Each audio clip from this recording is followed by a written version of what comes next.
Welcome and good afternoon. Thank you for joining us for a discussion on the art and science of selling fresh air. Thank you for coming today. I am Amy Belay, Vice President of Contractor Success at Pearl Certification, and I'm pleased to be hosting this webinar with the Building Performance Association. We are passionate about providing valuable insights and information to help you grow your business and thrive in the new world we find ourselves in. A couple of housekeeping items. Everyone is muted given the number of attendees. Today's webinar structure is a little bit different than previous ones in that it will be a conversation, and we want you to chime in as well. If you've got questions, please use the Q&A feature, which you should find on the bottom of your screen in the toolbar. I'll be managing the questions throughout, and we'll get to as many as possible. You're welcome to use the chat box throughout. It will be monitored, but that questions will come from the Q&A function. So please use that if you have any questions for the panelists. We are recording the webinar in addition to streaming it on Facebook Live, and we'll share a link up to the recording as soon as we can. So a little bit about Pearl for those who may not know. Pearl certifies the energy efficiency and renewable energy features in a home so they can be valued at the time of sale or refinance.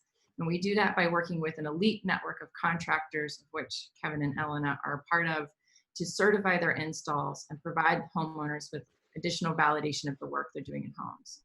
Those homes can sell on average for 5% more, and our contractors report between a 5 and 15% increase in close rates.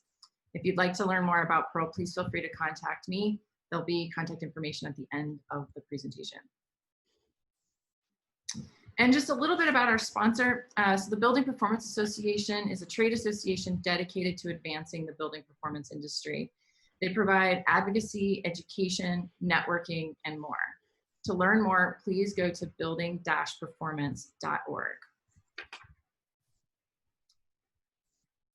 Okay, so I'm gonna stop sharing my screen and let our panelists introduce themselves.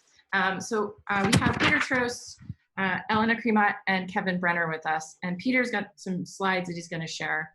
But maybe before you do that, Peter, Elena, if you wouldn't mind introducing yourself, and then we'll go to Kevin after that. All right.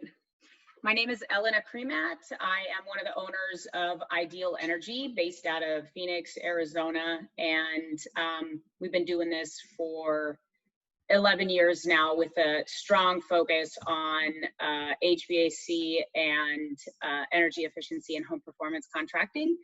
And yeah, we're just pleased to be here, and thanks for having us, Amy. Thanks, Elena. Kevin? My name is Kevin Brenner from Healthy Home Energy and Consulting in Westchester County, New York, just north of New York City, where it feels like Phoenix today. We are a energy efficiency and indoor air quality contractor. We participate in the local NYSERDA programs. We do a lot of most of the work that we do in-house. And I'm proud to say that I live in a Pearl certified platinum home. How's that plug, Amy? I'll pay you later. Okay. Peter, I'll turn it over to you. A very nice home indeed. I've had the pleasure of visiting. So I'm Peter Troast. I'm the founder and CEO of Energy Circle. We're a marketing firm that works exclusively for the home performance, HVAC, high performance new construction sector. This particular topic in the kind of global area of healthy homes has been one that I've been passionate about for quite some time, and am particularly excited to talk about it some more today and to do so with these two who are great people. Great. So Peter, I'm going to just turn it over to you if you want to share your screen. Shall. Looking okay, Amy? Yeah, looks great. Great. So yeah, good afternoon, everybody. My job today is to try to kind of set the table a little bit for the discussion with Elena and Kevin. And what I wanted to do is just sort of walk through kind of where I see things, kind of the state of the state of this sort of idea of selling fresh air, kind of in some ways a subcomponent of the broader concept of healthy homes. Um, the first thing to say is that there is an enormous amount of national press attention coming to this issue as we speak. All these articles, I just grabbed a bunch of them this morning. Many of them are less than 5 days old. Some of them were this morning and yesterday. And there is just an enormous amount of attention being placed in the major media towards the issues of indoor air. And so there's a lot going on. Much of it has been driven by the sort of growing realization that the coronavirus, does transmit in airborne situations. And so it took the WHO a little while to kind of come around to this, but a number of kind of studies have backed it up. And this is obviously front and center in all of the discussions that are happening now with respect to reopening schools. And part of what we're starting to see in the form of those articles is all that discussion about ventilation rates and fresh air necessary for schools is sort of translating down or sort of flowing downhill towards people realizing this is important in my home as well, this place where so many people are spending more and more of their time. Now, just to go back a little bit, even before COVID, the fundamental challenge that we as an industry have had in this field of healthy home is this chasm that exists between growing awareness of health concerns, and this was happening even before COVID, but obviously got accelerated massively when COVID came along, disconnecting with people thinking about that as an issue with the performance of the building. So that chasm is what has challenged us as an industry to try to make that connection. And in particular, what we have been fighting against more often than not is the assumption when somebody, a homeowner, realizes that there may be some issue in their home or something is triggered in their home, that their first instinct is to look for a shiny device, some kind of an air filtration system to try to take care of it and not necessarily address the fundamental challenge of the building and the performance of the building. So that, I wanted to just stick those two slides in just to frame the issue kind of before COVID and where we are today, because this issue of the shiny object is, as I'll show you with some data in just a second, is very much front and center as we speak today. So when I look at across all of the coverage that's happening, I'm seeing sort of three, what I would describe as mega narratives, right? Big themes that are being reported. One is COVID is airborne and it lingers indoors. So people are increasingly getting that. People are understanding that, that it's much safer to be outside and consequently less safe to be inside. Secondly, there's a growing amount of press that's saying that air conditioning may spread it around the house. And of course, we can anticipate that as soon as fall comes and we start closing down our houses, this same theme is going to be present there. And of course, this is the closing up of houses as the fall approaches is why so many people are worried about the fall. And then the third major theme is massive confusion, as well as massive interest in different purification technologies. And so, unfortunately, although in some of those articles we're starting to see more and more coverage, the whole question of proper ventilation, which probably most folks on this call would recognize as sort of central to this issue, is not necessarily getting the coverage that we think it deserves. But the case I'm trying to make today is that I am very positive about the trend line and where I think things are going. So given all of that, homeowner mindsets must be changing, right?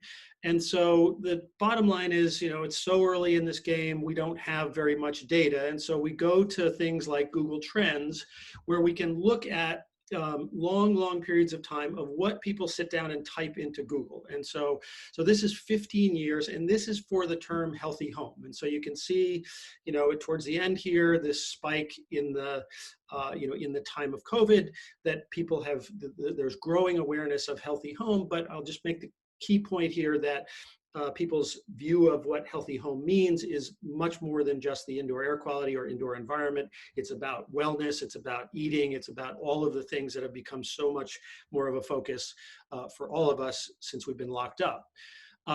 This is the 2020 year-to-date data for indoor air quality. And I put this up just to make the point that not much has changed, right? So this is 2020, the advent of coronavirus. You would think that the term indoor air quality would have some growth and would have really kind of spiked, and it really hasn't. And the reason for this, we believe, is primarily due to the fact that indoor air quality is a primarily professional term. It's not the term that comes to mind amongst a homeowner or the sort of the masses.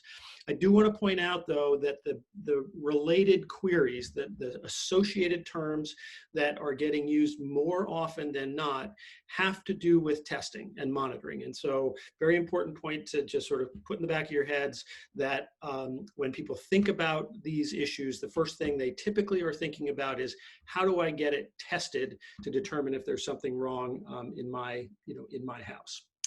To compare the two, just sort of give you an order of magnitude, and I know this is a little tricky to see because the vertical scale is kind of tight, but this is a massive difference between the number of people that have attention towards and are using the search term healthy home versus using indoor air quality. Now, so two major things have kind of happened as a result of COVID. And again, this data we're looking at is year to date. So I covered it up a little bit, but basically for the search term COVID cleaning, and this is encompassing all kinds of things related to that. There was nothing happening, and at the very beginning of March, it exploded and has sort of stayed fairly high, but has tapered off a little bit. And this is, and when you see the term breakout, what breakout means is that the number of searches has grown in the time period by more than 5,000%. So explosive growth in people thinking about cleaning. But part of my analysis of why I think this curve is flattened out a little bit is that there is a somewhat growing recognition that surface transmission is less of an issue than airborne transmission. And so people are not quite so fanatic, maybe as they were in the beginning, about how to, about cleaning everything and wiping off the groceries when you get home from the store and so forth. The other term that has exploded is for all the related search around air purification or air purifiers. And again, the graph we're looking at here is 12 months, right? So you get to see starting around March 15th, that real hump that happens, and then particularly, it sort of gradually stays up, and there's a little bit of a spike just recently in the last week. What's interesting when you dive into the specifics of what terms are being looked at is that, and we've been watching this kind of week in and week out for what's going on in air purification, is that it tends to fall into a sort of three major groups. One, either air purifier for COVID, right? Does it work for COVID? Does it work for COVID-19, et cetera? Either a specific brand name or a specific technology. Ultraviolet, you don't actually, surprisingly enough, you don't see HEPA on here, but you see UV and ultraviolet and so forth. And so essentially what's been happening over the course of every week and week in and week out is that these searches have stayed very high. They've stayed huge volume, and they've just sort of morphed around in terms of what people are actually, what sort of element of air purification people are looking for. But as you can see here, there is a lot of search for specific types of air purifiers, and that's sort of supporting my point that this is, this is kind of what's most on people's minds. So back to the shiny object problem, we have this problem now, more than ever. So the question I think for discussion today is, how do we start to shift the narrative? Because I really believe that this could be our moment, right? There never has been the level of awareness about the importance of ventilation, importance of fresh air, the sort of societal conditions that are making people more aware of that. And so this is our time, in my opinion, and how do we do it?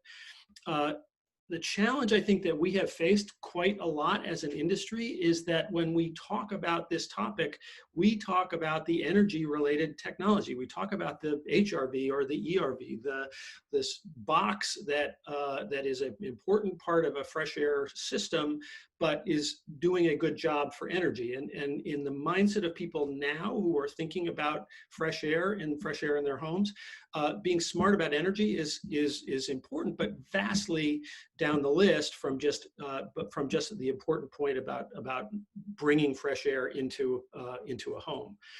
Some of you may remember about 5 years ago, led by Sam Rashkin at the Department of Energy, the DOE created this Building America Building Science Translator. And the idea was basically stop talking like a bunch of geeky building scientists and start using terminology that is much more accessible to homeowners and much more understandable to homeowners. And you don't need to read down this list, but all of the things that we would typically talk about, whole house ventilation, Sam says and DOE says, call it a fresh air system, right? Call it. And so again, I don't need to read all these things, but this is, I think, an important point about getting out of our kind of geeky language that we talk about supply and exhaust and balanced ventilation and whole house ventilation and ERVs and HRVs. And I think this idea of a fresh air system is pretty resonant. That having said that, going back to the Google data and looking at 2020 year-to-date information, there's, first of all, this volume is pretty low, right? So, and I looked here at fresh air system versus fresh air ventilation. Not really, maybe the fresh air system in blue gets a little more overall volume, but not much of a difference in the pattern of that data, and certainly maybe a few spikes towards the more recent parts of this data, but not much. I added in here heat recovery ventilation and energy recovery ventilation against fresh air, just to sort of get us a comparison here. And it actually looks like, they're pretty similar, right? Pretty similar volumes and pretty similar patterns again. But here's the kind of punch in the stomach, right? When you compare fresh air system or fresh air ventilation against air purification, you can barely even see fresh air down on the bottom line. So the key point and the kind of key takeaway here is that the world is continuing to sort of immediately assume that the solution to indoor air is some kind of purification or filtration device. And we've got a lot of work to do, but I am very bullish on this idea of embracing the concept of fresh air system. And sorry to use the most overused quote in all of corporate America by Wayne Gretzky, but I skate to where the puck is going to be. Not where it has been. And so even though I can't really back it up in the data about volume, now is the time that I think we are poised and the world is sort of looking where we want to look, and we have a good chance to go get it. So that is it for me, and I'll turn it back over. Thanks, Peter. Before we hear from Elena and Kevin, I had a couple of questions for you. The growth trajectory of some of those terms, like indoor air quality, was pretty amazing. How much of that do you think is coming from consumers searching for it versus ad buys? Well, what Google's looking at is the entire aggregate of searches. So it doesn't matter that what may appear as a result of that search is an ad. It's just pure volume of searches. And I think what you can assume in giant sets of data like exist for Google is that it's a pretty reasonable approximation of the populace, right? So not biased towards professional people, not biased towards people necessarily in a kind of a buying mode versus an educational mode, et cetera. It's big, it's lots and lots and lots of data. So it's imperfect, of course, but it's about as good as we can get in terms of, a sort of pulse of what the general populace is thinking. Thank you. All right, Elena and Kevin, you're up. I'm curious, hearing Peter talk about the data. Are you finding that to be true in your conversations with homeowners? Like, are they asking for specific products, or are they using these terms that you haven't heard before? Have you seen a shift in the kinds of conversations that you're having with your customers? I will start, I guess. Okay, Elena. We're not necessarily seeing a shift in inquiries specifically about indoor air quality, but we are seeing more buy-in once we present that, hey guys, you got an issue here, and your issue isn't that your kitchen is drafty, your issue are other things. It should also, I just want to comment on some of Peter's slides. We can't sell a heat recovery ventilator or an energy recovery ventilator, but we can sell a fresh air system. You know what I mean? So those little words, I was smiling as you were putting that in there, Peter, because that's the truth. I think a lot of people on this call, or some people on this call, may be sort of building, well, hopefully, or some building scientists and a little bit on the geekier side like myself, and I have to sort of I have to dumb it down a little bit. I don't know how else to say that in a politically correct manner, but you have to make it more consumer grade. And I think an analogy that has also worked for us in the past is, Poland Spring has made a ton of money selling clean water. We're trying to sell clean air. And I think people understand that analogy as well. But getting back to your question of, are we getting more inquiries? Nothing noteworthy, but like I said, we're getting more buy-in. What about you, Elena? Yeah, I don't necessarily think we've seen like a shift, but definitely more inquiries, like Kevin said, but more so on the UV light side of things. So, and our company, we've taken a position where we don't install those into any HVAC systems that we install. Our main thing is, we just, number one, at our core, we don't want to do any harm. And if you actually research the byproducts of some of these UV filters and things like that, like ozone is a byproduct. And if you read up on even the EPA's website, you can find a lot of information on the side effects and the triggers that can have for somebody, especially with respiratory issues and asthma and things like that. So we've been trying to educate those customers more along the lines of the ERV, HRV side, as opposed to just selling them the sexy bright blue light that is pretty easy to sell, actually. So yeah, there's a couple questions that have come in around terminology, and Peter, certainly feel free to weigh in as well. One is fresh air the same as outside air? I mean, that's its source, right? So living in New York City, if you live on the Major Deegan Expressway, maybe it's not such a great idea. So, and we deal with that sometimes. We deal with people, we have customers that live on a farm, and then we have ones that live right off the highway, and it's important to make that distinction. So it is, yeah, I mean, fresh air is outside air with some filtration on both sides. Okay. And what is the best consumer grade expression for air filtration and humidity control, which is essential for IAQ? I think dehumidification is something that's consumer grade. And I think that, a lot of the building scientists will tell you that, that's the number one bad thing when it comes to occupants and the structure of the building is increased levels of relative humidity. So what was the other one, Amy? You said relative humidity and what else?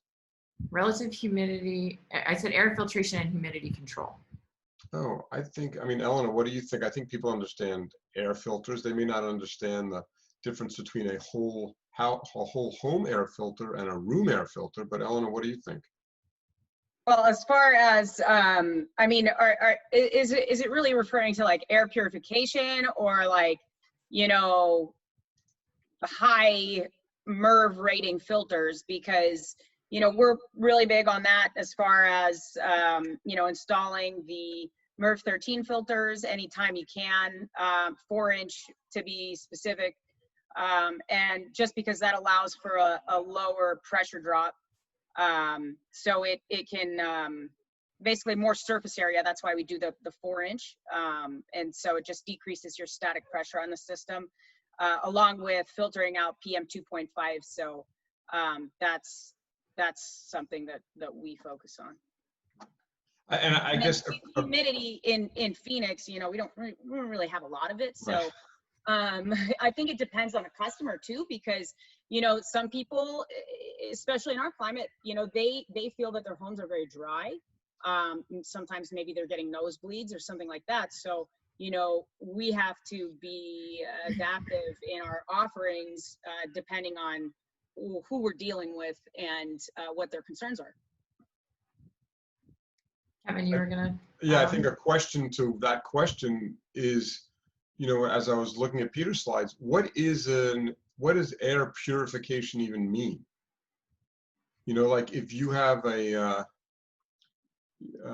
new furniture in the house and your window and your house is buttoned up tight, I don't know of anything that's going to take those VOCs out of the air well without actually just diluting the air with a fresh air system or an ERV or an HRV. So I think that it's our job to educate the public. You know, you say, well, what do you mean by an air purifier? If somebody says, do you sell air purifiers? Well, what do you mean? Well, something that purifies the air. But how do you know that your air needs purifying? How do you know, that if it's just particulate, if this thing is going to do it, again, in a consumer grade language, but what does air purifier mean?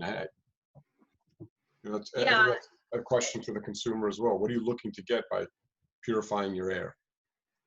Yeah, and the biggest thing is really, I mean, if you know, you want to go down that route, just make sure that you have a product that doesn't have the ozone byproduct.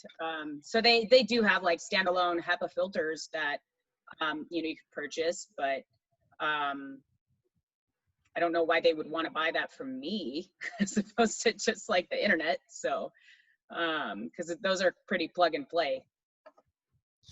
And speaking of ventilation, when we were prepping for this conversation, we were talking about the importance of mechanical ventilation. And I'd be curious to hear your thoughts on what kind of challenges you're running into convincing homeowners that going that route is the right way. And if you've seen any shift in part because of COVID. All right, Elena. Yeah, we, as far as the challenges goes, I mean, honestly, our kind of approach, and I'm not sure it's the right one, but, you know, we offer it up and some people are like, I want this. This is just exactly what I need. They just know it. But, you know, when we're talking mechanical ventilation, okay, so, you know, is the building tight? Is the building sealed up? Is the ductwork sealed up? Let's address those things that can have an impact on your respiratory health, if that's one of the main concerns that the customer has. And then from there, you know, at that point, then say, okay, well, you can either do this ERV or HRV mechanical ventilation at the get-go, or you can kind of see how this works, how much it's improved, and then we can come back and do this if it doesn't resolve, you know, your coughing or, you know, your dog's coughing. We had one customer specifically for, you know, with that concern. So, you know, everybody has a unique demand. So how we address it differentiates depending on the customer. Amy, I want to just pick on your words a little bit. And I think that what we need to do as an industry is not convince a homeowner or a customer that they need something. It's to educate them on why they need something. And I think that they react better to sort of the education of, again, in a consumer grade level, you know, why this is important and why you're feeling the way that you are. And, you know, how important it is, that it's not a great idea to have a leaky return in your garage. There's something as basic as that, unless you tell them that, they have no idea that this is a bad thing. And, how many units have we seen of homes that were built in the, I'm going to say mostly 60s and 70s, where the air handler is in the garage because they didn't want to take up space anywhere else, especially if the house is slab on grade. So, that's really important, is to educate them and not sell them something and not convince them to do something. I think the education ultimately becomes an easier sell and is more appreciated by the end user. Fair point. Yeah, and I just want to make a comment. I mean, I can't tell you how many times, we've seen a lot of our, quote unquote competitors install the UV lights on the air handlers. And I mean, we're talking like huge return leaks and things like that. And it's like, okay, well, what are you trying to do here? I mean, it's not a Band-Aid, solution. So it's definitely multifaceted. And then regarding the complexity of some of these ventilation solutions, especially if you're going the ERD route, it's often been cost prohibitive historically, both the labor and just the equipment itself. Are you finding homeowners to be more price accepting, given where we are today? It depends a lot upon their concern, right? We just had a customer, a retired couple in their 70s in a very modest co-op townhouse, not too far from our office, but he has some respiratory issues and she's immunosuppressed because of some cancer treatments. And they were like, I'll take it all. And so in a little, in a 2-bedroom townhouse, they spent $30,000 on, IAQ / home performance work. So it depends upon, number one, who is your customer?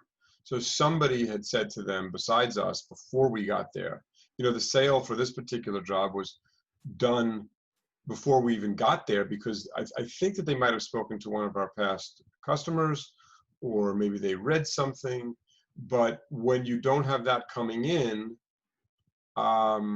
that $5,000 to $8,000 ERV is, and when you can't see it, right? I mean, it's not this pretty, like Elena said, it's not this pretty blue light or purple light that shines in your air conditioning system. It's something different. It's a box with tubes coming out of it. So it's not a very sexy sell. So yeah, they're resistant. I mean, we'll get this a lot. Do we really need it?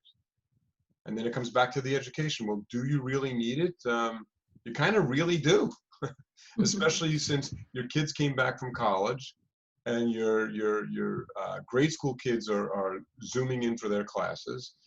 You have 6 people and 3 dogs there, practically 24/7. Yeah, you kind of really do need it. Why can't I just open up a window? Well, you could do that. It's cold in January, but you can do it. Elena, anything you would add there? No, I think, really just financing, is something that I would add there. I think that helps tremendously, especially when you can, package that into a whole home performance project. That really is the best time to do it. Alternatively, as I said before, taking it into phases is acceptable as well. Yeah. How do you both, Elena, you made a point to say that you guys have made a decision not to sell UV lights. How do you handle that conversation with customers? Because they're clearly asking for it. And yeah. Kevin, I'd love to hear what you think too. Yeah, and so here's the thing is, if I have a customer that, let's say we're doing a service call on and they already have one, and they're just, for whatever reason, they, in their head, this is what has helped them, and they want another one, like for us to replace it, fine. that's okay. You know, we'll do it. But if it's somebody that has nothing on their system or anything and they ask about that, generally, like, you know, your customers are going to look at you as a consultant, as a guidance. So, you know, as long as you have technicians and consultants that, you know, understand the products that you offer and why, and are coming from a point of educating the customer, which is going back to what Kevin said, you know, all that, they're gonna trust you, basically. So if you build that trust, you build that rapport, they will trust you and whatnot. And what we do is we, like I said, we guide them in the direction of mechanical ventilation or, you know, higher, better filtration as opposed to the UV light. So I just want to remind our attendees to feel free to chime in with more questions. We do have a few more that have come in, but please don't be shy and just use the Q&A function. I see a couple in the chat box, so if you can move them over to the Q&A, that would be great. So one of them, so we found a whole house dehumidifier with a ventilating component to be quite effective at keeping CO2 levels in the 500 ppm level. If this first phase of ventilation satisfies the home's need for oxygen, is it really necessary to add ERV or HRV? What are some of their other issues, right? So you're dealing with CO2. Which unit specifically is the, I mean, I think it's a great idea in principle to have a dehumidifier and an ERV in one box, you know, at a certain price point, as long as they do both well. And it's kind of like, you know, tools, right? You know, like those big shop tools. That's a circular saw and a chop saw and this and that. They do nothing particularly well, but they can do it all okay. So if there is a unit that does both well, I think that should fit the bill. I mean, 500, somebody help me here, but I think 500 ppm of CO2, while it's below the threshold, I don't think it's wonderful. And we can actually sell CO2 through education by giving the analogy there that, you know, when a room feels stuffy, there's too many occupants giving off too much CO2, and then that's an area, that's a reason why you want to bring fresh air into the house. I'm just tying those two things together. So I didn't give you a real good answer on that combo unit, but it sounds to me like they still need some fresh air. Elena, do you have any thoughts on that? Yeah. I mean, I feel that honestly, a mechanical ventilation system, basically, as it goes back, it dilutes whatever's in there, right? So Right. you're bringing outside air in through a filter, and that's the whole goal. And so I would say, yeah. I mean, the whole idea is to keep it under, you know, that whole 400 ppm level as far as CO2 goes, from my understanding. So.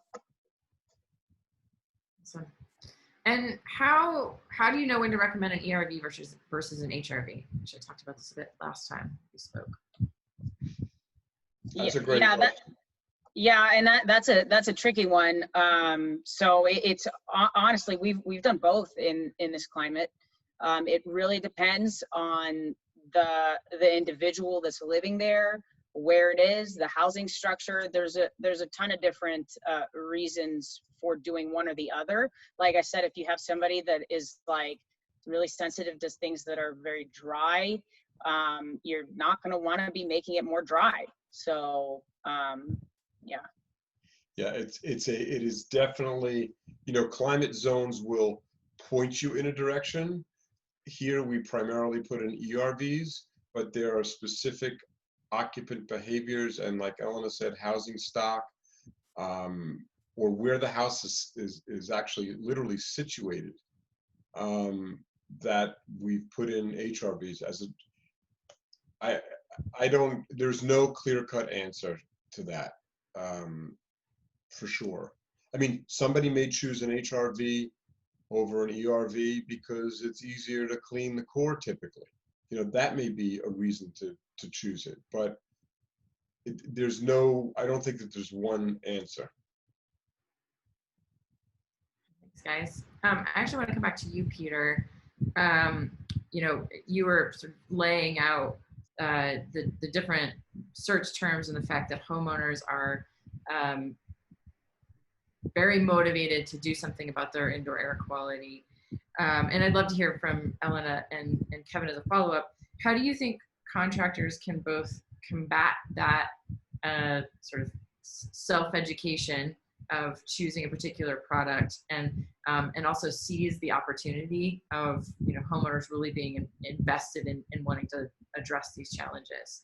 Yeah, well, I think what I think the ultimate goal is to get the phone call, right? Is to be the trusted source that that someone who is thinking about all this stuff, because all that search volume really, all it's really reflecting is people clamoring for information, right? And if we've had some building science disagreement or sort of discussion even on this call, imagine putting yourself in the mindset of the homeowner who knows absolutely nothing, right? He's just worried, right? That's all that matters is they're worried and they're hearing what's happening at their kid's school, and maybe they have the possibility of someone in the home who's got it and is isolated, and they're just worried and looking for it. So part of it is to try to position yourself, and this is somewhat of a content marketing strategy, is making sure you have the content so that people searching will say, okay, I want to call Healthy Home, or I want to call Ideal, because these people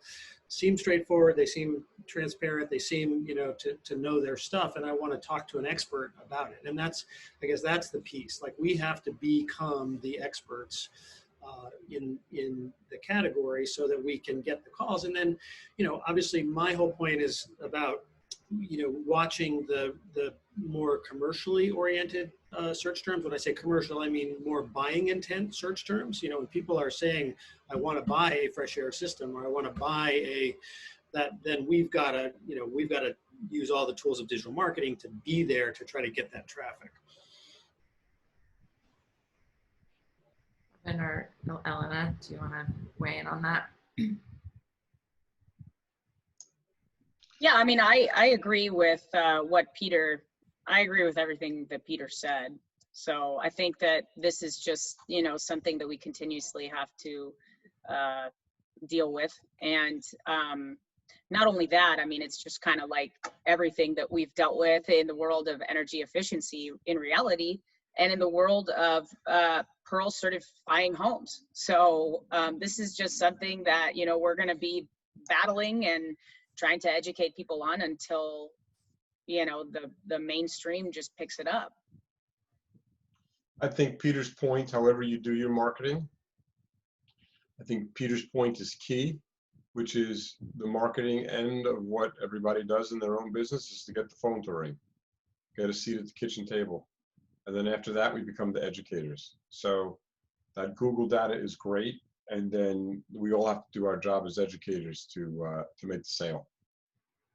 And and this is not, well, I'm bullish, and I think there is change happening.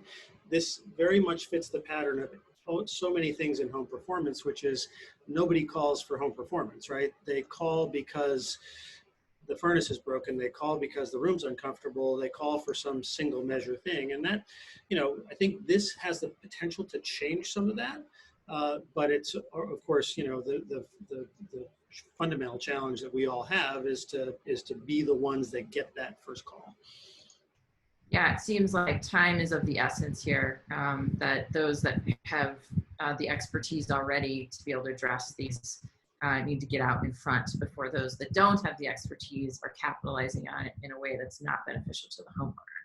Yeah. I mean, every day somebody sends me the latest and greatest product that's going to cure all of your indoor air quality, whatever ails you in indoor air quality. I mean, and maybe every day is an exaggeration, but it's definitely once a week. So I totally agree with that, Kevin. And I just think, imagine, put yourself in the homeowner standpoint. That soup is just getting thicker and thicker and thicker and more confusing. Yep. So we have a question that is about someone's specific house. So I'm having trouble controlling humidity during the past few weeks.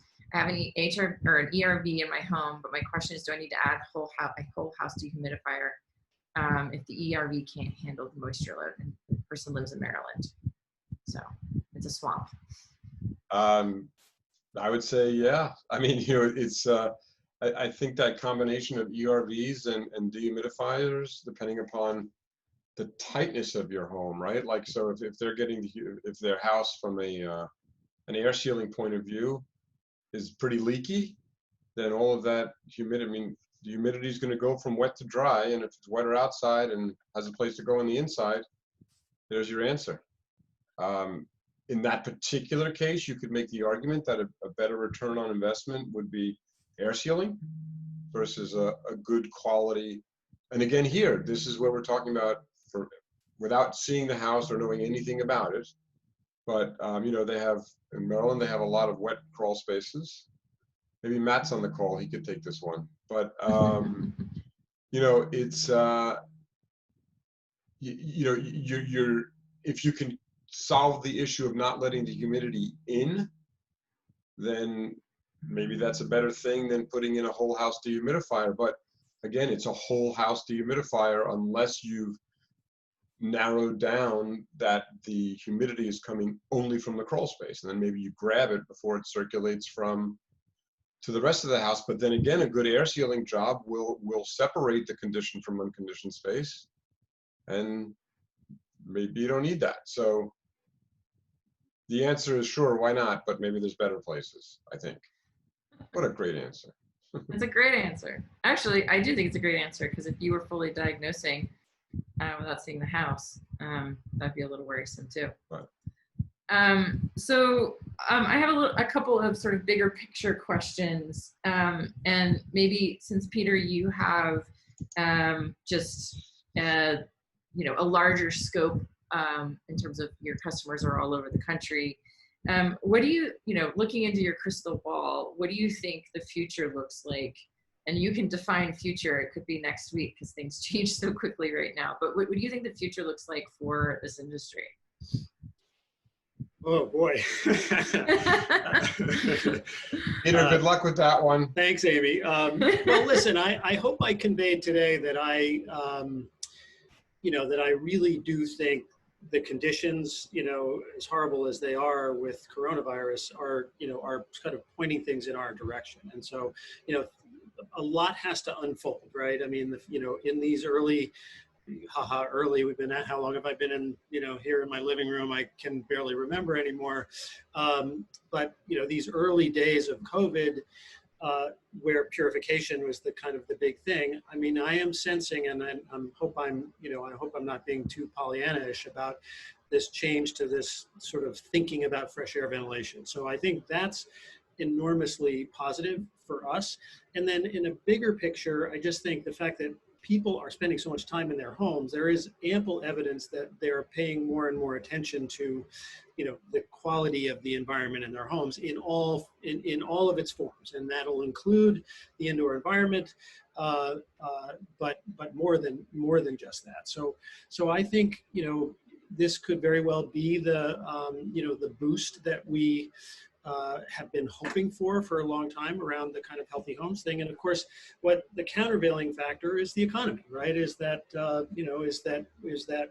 we, there is a great deal of uncertainty here. And let's just remember that after 2008, when we had that uncertainty, energy efficiency came back into vogue because people cared about conservation and saving money and resources, and that may kind of turn into our new environment. But Ken said it earlier, I do think there's a certain inelasticity to people's concern about their health. Like we've heard this even before COVID, right? If I'm preparing the nest for the birth of my first child, there's no amount of money that I'm unwilling to spend in order to get the nest ready. So it's overall, I'm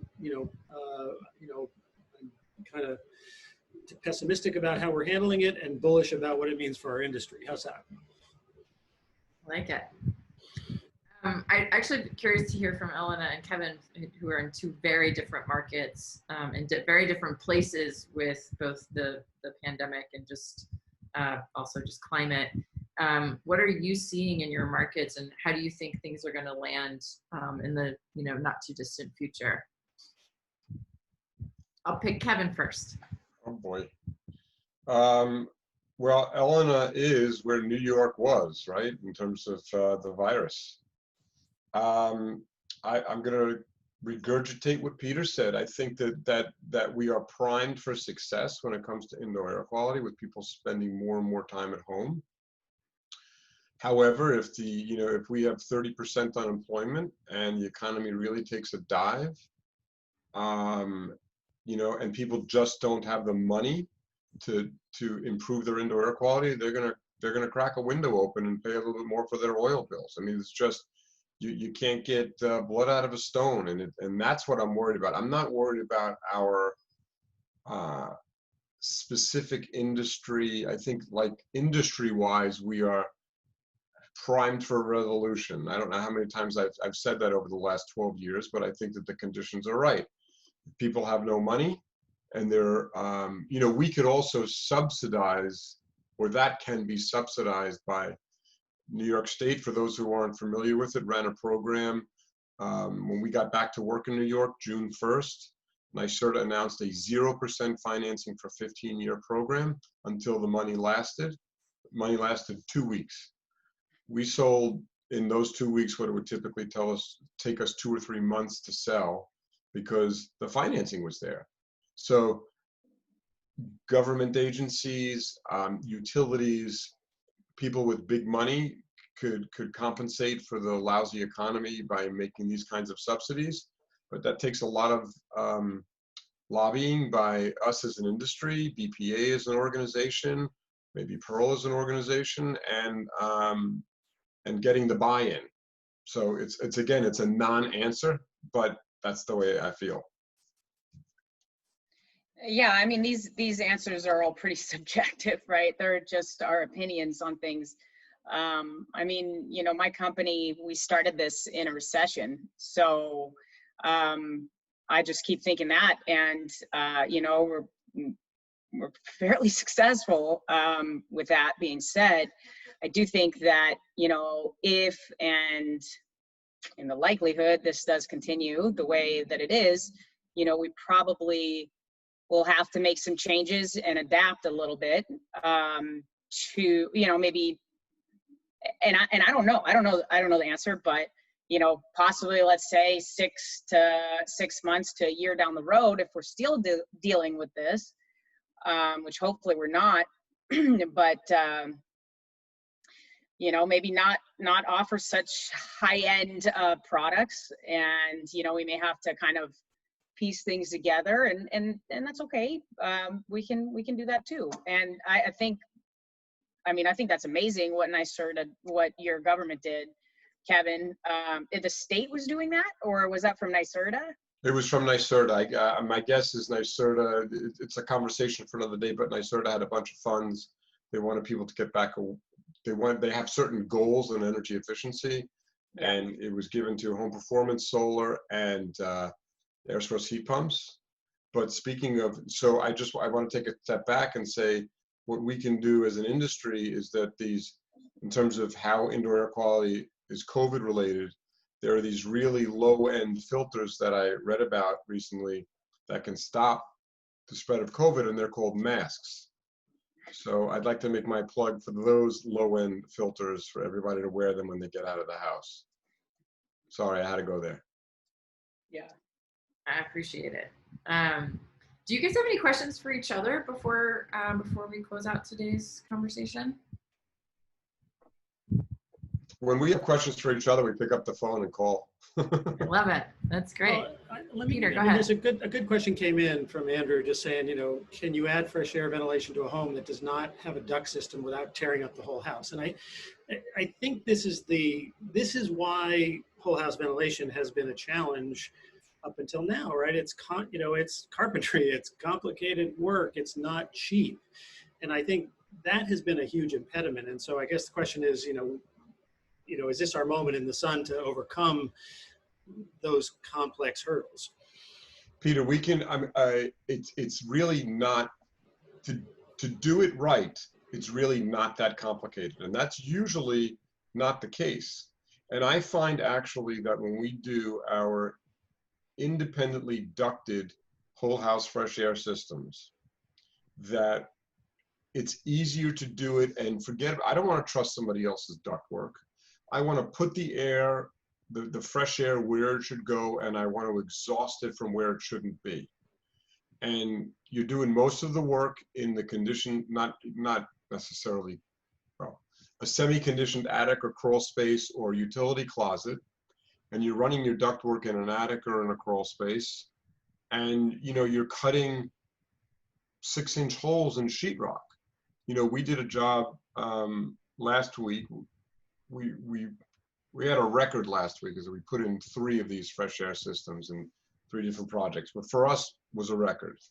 And I worked on one install, and it was 6 supplies, meaning 6 places to supply fresh air, 4 places to pull fresh air from, and we installed it in less than a day. And not like a killer day. We left the shop, we were working, we had the saws out by 9:30 and we were packed up by 4. It's not that crazy to do it right.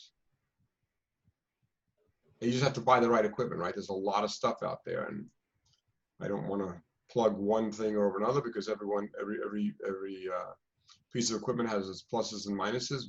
We're working with a particular manufacturer now, but because we like it, but there's a lot of good product out there.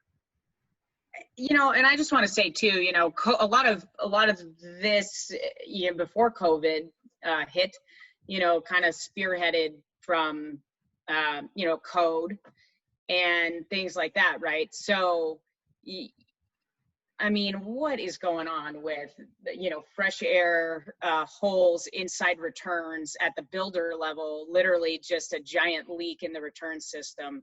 I mean, personally, like that, I think that has to change. They need to eliminate that. I mean, why are we building homes, very tightly, and then that's our method of fresh air ventilation? I think that's crazy. So that probably should change sometime soon, sooner than later. Awesome. Well, I want to just thank all of you, Elena, Kevin, and Peter, for your time and attention and this conversation. And I really appreciate our attendees weighing in with their questions. Like I said, we will be sharing the recording of the webinar in the coming days. And thank you all for the conversation. Thank you. Thanks, Amy. Take care. See ya. Thanks, Amy. Bye. Thanks, everyone. Bye.